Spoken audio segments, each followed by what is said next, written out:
네, 안녕하세요. 축구생각입니다. 주중에 있는 축구 승무패 토토 최종픽과 독식픽 공유 드리도록 하겠습니다. 지난 주말에 있었던 회차 같은 경우에는 1등 당첨자가 굉장히 많이 나왔었죠. 정배 위주로 나왔었던 회차였었는데, 저는 4등에 이제 4개가 당첨이 되긴 했는데, 말씀드렸다시피 1등 당첨자가 많이 나올 정도로 좀 정배에 가까웠던 회차였었던 것 같습니다.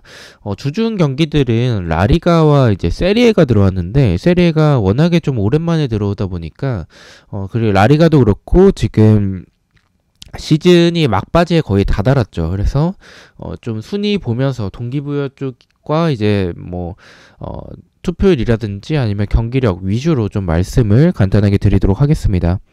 제가 평균적으로 8개에서 10개가 적중이 되기 때문에 그 점 참고해 주시면 좋을 것 같고요. 그리고 멤버십 관련해서는 배팅 내역이라든지 아니면 단톡방 참여를 희망하고 싶으신 분들만 멤버십에 가입을 해주시면 좋을 것 같습니다. 첫 번째 경기입니다. 바르셀로나 대 오사수나의 경기고요. 지금 바르셀로나는 1위에 위치하고 있죠. 근데 승점 차이가 지금 한 11점 정도가 나는데 완전히 안심을 할 만한 상황은 아니긴 해서 우선은 좀 동기부여가 있는 상황이고, 그리고 오사수나 같은 경우에도 지금 8위에 위치하고 있는데 사실 뭐 유로파권까지는 도전해 볼 만한 위치긴 해요. 하지만 지금 두 팀의 경기력 차이가 좀 바르셀로나의 흐름이 워낙에 좋고 오사수나가 흐름이 좀 좋진 않아요. 그리고 원정에서의 경기력이 좀 많이 떨어지는 상황이고 상대가 바르셀로나여서 이 경기는 의심 없이 최종과 독식 모두 단통 승을 가져가 보도록 하겠습니다. 그리고 독식픽 같은 경우에는 조금 더 이변 위주로 가져가서 독식을 하기 위한 이변 위주의 픽입니다.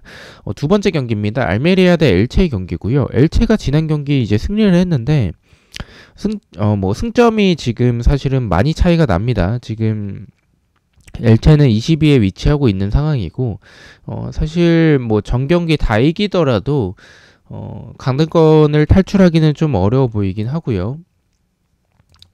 알메리아 같은 경우엔 16위에 위치하고 있는데 우선은 지금 강등권과의 승점 차이가 많이 나고 있는 상황은 아니기 때문에 동기부여가 높다라고 볼 수가 있겠습니다. 두 팀 다 뭐 동기부여는 높고 사실 경기력도 엘체가 이번 시즌 뭐 홈에서의 가끔씩 이변을 만들어내는 부분들이 있습니다. 지난 경기에서도 그랬었고 하지만 뭐 알메리아 상대로는 조금 어렵지 않을까라는 생각이 들 정도로 원정에서의 경기라는 점이 있겠고 알메리아가 투표율과 배당이 좀 낮게 책정이 된 부분들은 엘체가 원정에서의 경기력이 워낙에 좋지 않고 알메리아가 사실 뭐 경기력이 엄청나게 좋다라고 보기엔 좀 어렵긴 하지만 그래도 뭐 역습이라든지 아니면 측면에서의 풀어나가는 그런 과정들 자체는 저는 좀 좋다라는 생각을 가지고 있습니다. 그래서 알메리아가 유리해 보이는 경기는 맞는데 지금 최근에 엘체의 이런 동기부여적 측면이나 경기력을 봤었을 때 그리고 알메리아 경기력들을 봤었을 때도 무승부를 배제할 수는 없을 것 같다는 생각이 들었습니다. 최종과 독식 모두 승무 투픽을 가져가 보도록 하겠습니다. 3번 경기입니다. AC 밀란 대 크레모네의 경기고요. 지금 크레모네 같은 경우에는 19위에 위치하고 있고 이제 동기부여는 뭐 강등권 탈출에 대한 부분들, 밀란 같은 경우에는 지금 인터밀란과의 승점 차이가 동일하기 때문에 챔피언스 리그 진출에 대한 그런 동기부여가 있겠습니다. 두 팀 다 동기부여는 높은 상황인데 경기력 차이는 좀 많이 난다라고 생각을 해요. 밀란이 지금 뭐 챔스에서도 그렇고 최근에 뭐 흐름이 그렇게 나쁘다라는 생각이 들진 않습니다. 뭐 공격에서의 득점력적인 부분에서 답답한 부분들이 있긴 하지만 크레모네가 워낙에 수비가 좀 불안한 부분들이 많기 때문에 이 경기는 의심 없이 최종과 독식 모두 단통 승을 가져가 보도록 하겠습니다. 4번 경기입니다. 소시에다드 대 이제 레알 마드리드의 경기고요. 소시에다드는 지금 4위에 위치하고 있고요. 레알은 2위에 위치하고 있습니다. 뭐 두 팀 다 동기부여가 높은 상황이고 소시에다드가 최근에 흐름이 좀 아쉽긴 하죠. 아무래도 경기적인 부분들에서 수비에서의 좀 흔들리는 모습들이 있고 공격에서의 득점력이 좀 떨어진 부분들이 있긴 해서 사실은 이 경기는 이 소시에다드와 레알 봤었을 때 레알이 조금 더 우세해 보이긴 하는데 그래도 소시에다드가 밸런스적인 측면이 나쁜 팀은 아니긴 해요. 레알이 우세해 보이긴 하는데 경기력을 봤을 때는 그렇지만 지금 배당은 사실 소시에다드가 정배당을 받은 게 저는 좀 의아하다라는 생각이 들어서 이 경기는 무승부가 오히려 조금 더 가깝지 않을까라고 생각이 들었습니다. 체중에서 단통 무승부를 가져가 보도록 하고요. 독식에서는 최근에 두 팀의 경기력 흐름을 봤었을 때는 레알이 원정이더라도 좀 앞선다라는 생각이 들어서 독식에선 단통 패를 가져가 보도록 하겠습니다. 자, 5번 경기입니다. 아탈란타 대 스페치아의 경기고요. 아탈란타는 지금 7위에 위치하고 있어서 유럽파권과 뭐 챔피언스 리그까지 도전이 가능해 보이는 상황이고요. 그리고 스페치아 같은 경우에는 지금 17위에 위치하고 있는데 강등권 탈출에 대한 그런 동기부여가 있겠습니다. 이 경기를 좀 의심할까에 대해서도 좀 고민을 많이 했었던 게 어쨌든 아탈란타가 워낙에 좀 공격적으로 나오는 팀이라서 이 수비에서의 공간들이 좀 많습니다. 근데 스페치아가 역습에서의 모습들이 좀 좋아요. 측면에서의 스피드도 좀 빠른 편이긴 해서 스페치아의 그런 모습을 봤었을 땐 좀 승패 방향일 거라고 생각이 들긴 합니다. 하지만 스페치아를 가져가기에는 다른 경기에 폴더를 쓸 게 더 많다라는 생각이 들어서 이 경기는 최종과 독식 모두 단통 승을 가져가 보도록 하겠습니다. 자, 6번 경기입니다. 유벤투스 대 레체의 경기고요. 유벤투스는 지금 3위까지 올라와 있는 상황이고요. 레체 같은 경우에 16위로 조금 강등권과의 승점 차이가 많이 나고 있는 상황은 아닙니다.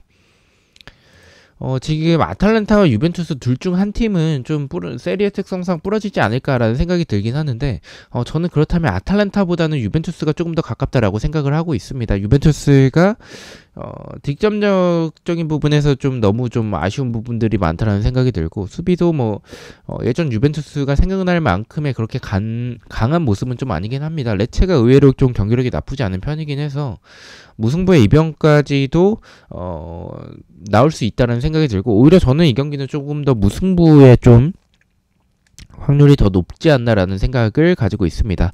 최종에서는 승무 투픽으로 좀 안전하게 가져가 보도록 하고요. 독식에서는 말씀드렸다시피 무승부에 조금 더 중점을 두고 있는 경기고 이변을 많이 가져가는 픽이기 때문에 단통 무승부를 가져가 보도록 하겠습니다. 자, 7번 경기입니다. 살레르니 대 이제 피오렌티나의 경기고요. 살레르니 같은 경우에 14위에 위치하고 있고요. 피오렌티나는 9위에 위치하고 있습니다. 사실은 두 팀 다 동기부여가 크진 않습니다. 그나마 조금 더 동기부여가 높은 거는 살레르니가 아무래도 지금 강등권과의 승점 차이가 엄청나게 많이 나는 상황은 아니기 때문에 동기부여는 살레르니가 조금 더 높다라는 생각이 듭니다. 피오렌티나는 그렇게 뭐 동기부여가 크진 않아요. 그래서 저는 동기부여가 조금 더 높은 살레르니고 홈에서의 경기라는 이점과 그리고 경기력적으로 봤었을 때는 저는 사실 원정에서의 피오렌티나 같은 경우에는 좀 좋지 않고 좀 이변이 나올 때가 많다라고 생각을 합니다. 그래서 저는 이 경기는 조금은 과감하게 이 최종과 독식 모두 좀 이변으로 홈팀인 살레르니 쪽으로 단통 승을 최종과 독식 모두 가져가 보도록 하겠습니다. 8번 경기입니다. 삼포도리아 대 토리노의 경기고요. 삼포도리아는 지금 20위로 지금 강등권에 위치하고 있는 상황이고요.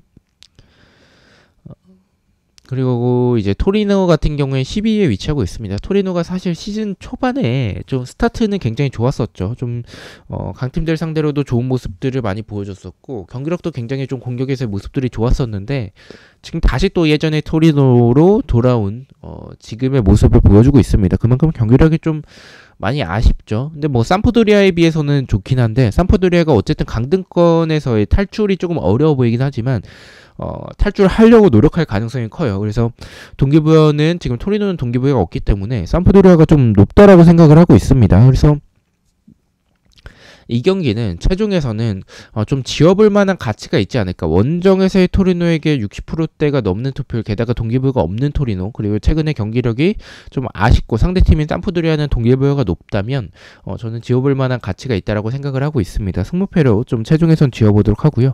독식에서는 그래도 경기력대로 토리노가 앞서는 건 맞기 때문에 단통 패를 가져가 보도록 하겠습니다. 9번 경기입니다. 발렌시아 대 비아레알의 경기고요. 발렌시아 강등권이 지금 가까운 상황이죠. 승점 차이가 2점밖에 차이가 나지 않을 정도로 지금 17위에 위치하고 있는 상황으로 굉장히 좋지 않은 모습을 보여주고 있고, 비아레알은 지금 우위에 위치하고 있는데 유로파권을 지키거나 또는 챔피언스 리그 진출권을 노리는 그런 동기부여가 두 팀 다 있다라고 볼 수가 있겠습니다. 근데 발렌시아가 저는 좀 애매하긴 한데, 원정에서의 모습들에 비해서 홈에서는 그래도 이 경기에서의 공격을 전개하는 과정들 자체는 나쁘지 않다라고 생각을 합니다. 뭐 득점이 연결되지는 않지만 어쨌든 그러한 점을 생각을 해봤을 때 사실은 발렌시아가 이변을 만들 수도 있지 않을까. 비아레알이 원정에서의 좀 약한 부분들도 있고 최근에 경기력이 좋지 않은 부분들은 분명히 있기 때문에 저는 이 경기는 좀 이변에 가깝다라고 생각을 하고 있습니다. 그러한 제가 말씀드린 부분을 적용을 해서 좀 이변에 가깝지 않을까 좀 그런 생각을 하고 있고요. 그래서 최종에서는 승부패로 좀 지어보도록 하고요. 독식에서는 라리가 특성상 이변을 생각했었을 때 좀 완전한 역배가 나올 때가 좀 많았었어서 아무래도 이변을 가져가는 픽이니만큼 단통 승으로 좀 이변을 가져가 보도록 하겠습니다. 10번 경기입니다. 라치오 대 사솔로의 경기고요. 라치오는 지금 2위로 좀 우승 경쟁을 하고 있는 상황이긴 한데 뭐 지금 6경기가 남아있는 상황에서 조금 거의 우승 가능성이 없다라고 보는 게 맞는 것 같아요. 그런 상황이라서 동기부여가 사실은 높진 않을 것 같은데 어쨌든 챔피언스 리그권을 지키기 위해서는 좀 동기부여가 있겠다라고 볼 수가 있겠고요. 사솔로는 사실은 동기부여가 크게 없습니다. 지금 그냥 중위권에 위치하고 있습니다. 지금 그런 점들을 봤었을 때 동기부여가 조금 더 높고 경기력이 좋은 라치오가 좀 유리해 보이고, 사솔로가 공격은 괜찮은데 수비가 워낙에 불안해서 사실 이 라치오의 지금의 최근에 뭐 경기력을 봤었을 때 이번 시즌 모습들을 놓고 봤었을 때는 라치오가 유리할 가능성이 높다라고 생각을 하고 있습니다. 그래서 라치오의 최종에선 단통 승을 가져가 보도록 하고요. 독식에서는 이변을 가져가는 픽이기도 하고 라치오가 사실은 수비적으로 왔었을 땐 공간이 분명히 있는 팀이긴 해서 사솔로의 역습에서의 템포를 생각을 해본다면 좀 세리에서 좀 이변을 가져가 볼 만하지 않을까라는 생각을 좀 가져서 승패 투픽으로 독식에서는 이변을 가져가 보도록 하겠습니다. 자, 11번 경기입니다. 몬차 대 AS 로마의 경기고요. 로마는 지금 6위, 그리고 몬차 같은 경우에 10위에 위치하고 있습니다. 몬차는 동기부여는 크게 없는 상황이고 로마가 조금 더 동기부여가 높다라고 볼 수가 있겠습니다. 로마가 동기부여가 높아 보이긴 하는데 원정에서의 경기 그리고 몬차가 밸런스가 좀 괜찮아요. 공격이나 수비나 좀 전체적으로 괜찮기 때문에 원정에서의 로마가 쉽게 득점하기는 좀 어려울 수도 있을 것 같다는 생각이 들어서 최종에선 단통 무승부를 가져가 보도록 하고요.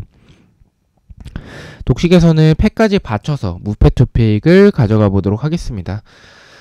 12번 경기입니다. 헬라스 베로나 대 인터밀란의 경기고요. 베로나 같은 경우에는 지금 강등권에 위치하고 있는 상황이고 인터밀란은 지금 4위 자리를 지켜야 하는 상황입니다. 그래서 두 팀 다 동기부여가 있겠다라고 볼 수가 있겠습니다. 근데 동기부여가 두 팀 다 있더라도 인터밀란과 헬라스 베로나의 경기력 차이가는 워낙에 큽니다. 헬라스 베로나의 유일한 장점이었던 공격에서의 이런 압박적인 부분들도 좀 많이 사라져 있고 스쿼드 자체가 좀 이번 시즌 많이 안 좋아졌습니다. 반면에 인터밀란은 또 꾸준히 이번 시즌 뭐 좋은 모습이라고 보긴 어렵지만 어쨌든 꾸역꾸역 승점을 만들어내는 모습들을 봤었을 때 헬라스 베로나에게 발목이 잡힐 거라고 생각하지는 않습니다. 단통 패를 최종과 독식 모두 가져가 보도록 하겠습니다.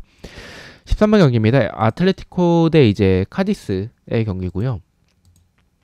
아틀레티코는 3위, 카디스는 14위에 위치하고 있습니다. 동기부여는 카디스가 조금 더 높아 보이긴 하는데 두 팀의 경기력 차이가 워낙에 많이 나고 있고 아틀레티코도 동기부여가 아예 없는 상황은 아니고 좀 90%가 넘는 투표율은 저는 좀 이변을 가져가지 않는 상황에 있기 때문에 최종과 독식 모두 단통 승을 가져가 보도록 하겠습니다. 자, 마지막 경기입니다. 헤타페 대 셀타비고 헤타페 같은 경우에는 지금 강등권에 위치하고 있기 때문에 동기부여가 조금 더 높다라고 볼 수가 있겠고요. 셀타비고는 중위권에 위치하고 있어서 사실은 동기부여가 크진 않은데 승점 차이가 엄청나게 많이 나는 상황은 아니라서 강등권과의 승점 차이가 엄청난 상황은 아니라서 동기부여가 없다라고 볼 수는 없겠습니다. 개인적으로는 원래는 좀 헤타페의 승이나 무승부를 가져갈까에 대해서도 고민을 많이 했지만 헤타페의 경기력을 보고 좀 생각을 바꿨습니다. 이 경기는 셀타비고를 지금 헤타페가 그러한 경기력을 동일하게 보여준다면 셀타비고의 지금 경기력으로는 무난하게 이길 가능성이 높다는 생각이 들어서 최종과 독식 모두 단통 패를 가져가 보도록 하겠습니다. 자, 이렇게 해서 14경기에 대해서 최종픽과 독식픽 공유를 모두 마쳤고요. 저는 또 승무패와 프로토 경기들로 다시 찾아뵙도록 하겠습니다. 시청해주셔서 너무나도 감사드리고 구독과 좋아요 너무나도 감사합니다. 감사합니다.